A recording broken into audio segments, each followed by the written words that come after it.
What do you think Everton's appeal should be centred around? Because clearly they can't go in and say, we haven't been guilty, when we haven't done anything wrong, when they can't. I think there's selective briefing going on, clearly. I'm not a great fan of the phrase, but you just used it before we started about client journalists and stuff like that. So favoured journalists is what I think I put in an MTAG article I did about it. Clearly the focus needs to be on the process. And my words, not anybody else's, what appears to be the over-reliance on one or two EFL cases. And I think the judgment seems to have weighed quite heavily on, Sheffield Wednesday, for example, who ended up with a 12-point deduction but reduced to 6 on appeal. And they were very naughty boys in comparison with whatever probably think about them, which is we've done our best to respect the process and stay compliant, even if we've ultimately ended up failing it. We haven't been backdating stuff, we haven't been hiding stuff, and so on. So I think the procedural side, I think we said this actually on channel before, that almost straight away, clearly we're going to appeal, and our appeal should focus on procedural and policy. That's within the judgment, not on we're innocent, because clearly we're not.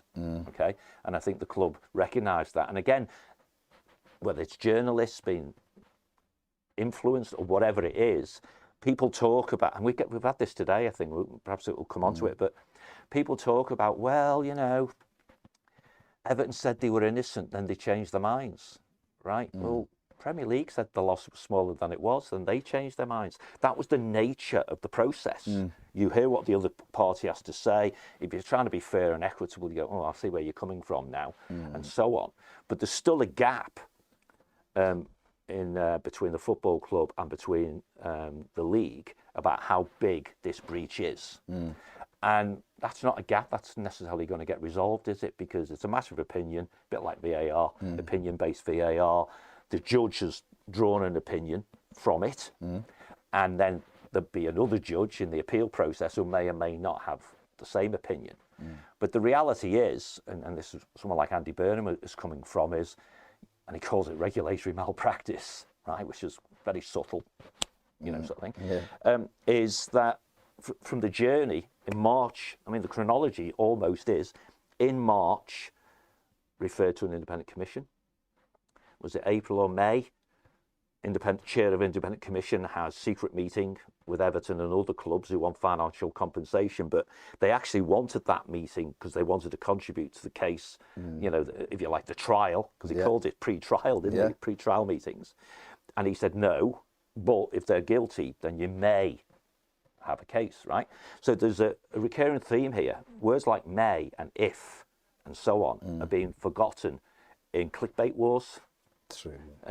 With legacy media, who this is the easiest show in town to focus upon, and no doubt Sean will get some questions in his press conference today and so on. But once that was set aside, the next thing, of course, is the actual judgment itself, which we've had, and it appears between those two bookends, the Premier League, according to the judgment, adopted a policy for calculating a sanction, right? Which the Premier League in the current process are denying through their chair, who's trying to react to Andy Burnham going in two-footed, knee-high sort of thing. And he's not wrong to do that. I've spoken to quite a number of national journalists, legacy, if I want to be critical of calling them that, and they say, but he's right. Okay. A broadsheet journalist said, but he's right. Yeah. Now, the broadsheet journalist isn't necessarily going to say that publicly, because that might not be the editorial of his newspaper. But privately, that's what he thinks. And I think one of the things that Everton fans in the round need to consider is what's going on in public is spin. What's going on behind the scenes is something we need to let it play out. Andy has clearly had a letter in response to his letter from the chair. Clearly, the chair of the Premier League wasn't sufficiently confident in what she said to make that an open letter, where Andy was confident in his to make it an open letter. And Andy has said, I think this morning, maybe a few hours ago now, he'll respond at the weekend. So he's going to publicly say at the weekend what the Premier League have said in response to his letter. So this is all getting a bit, ooh, this can't be what the Premier League expected, right? We are being robust. These are naughty people. We have them banged to rights. We're going to punish them.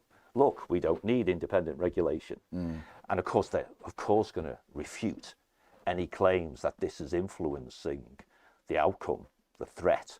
It's not a threat. It's going to happen. It's in the King's speech. It's got cross-party support.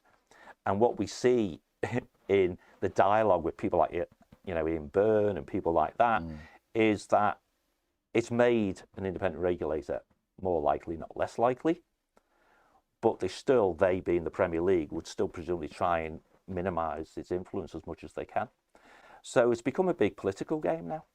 If you want to watch the rest of this video, then make sure you join Toffee TV Premier, when you can get access to all our exclusive shows, including live daily videos. Click the QR code on the screen here.